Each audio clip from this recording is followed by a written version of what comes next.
Môže prísť ďalší. Ale ak sa nemýlim, ty si tu bol včera. Prosím ťa, príď zajtra. Mojžiš, Jetro, toto ty všetko robíš pre ľud? Prečo zasedáš sám a ľud ťa obklopuje od rána do večera? ľud si ku mne príde vyžiadať Boží rozsudok. Keď medzi nimi nastane spor, ja ich mám rozsúdiť.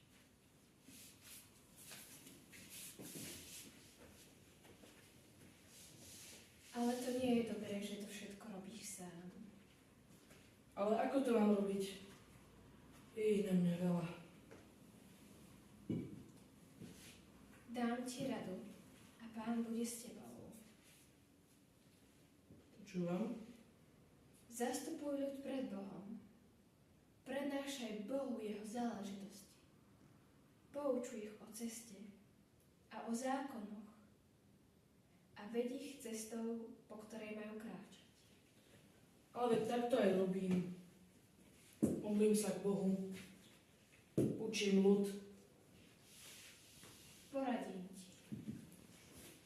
Vyber si z ľudu schopných a bohabojných mužov. Oni nech súdia.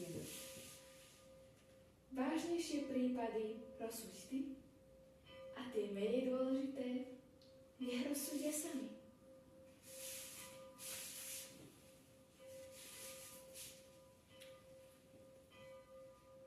Uľahči si a oni nech ponesú s tebou zodpovednosť. Áno, je ich na mňa toľko. Ale to je dobrá rada. Nájsť mužov, dôveryhodných a nežistných, ktorí so mňou ponesú zodpovednosť.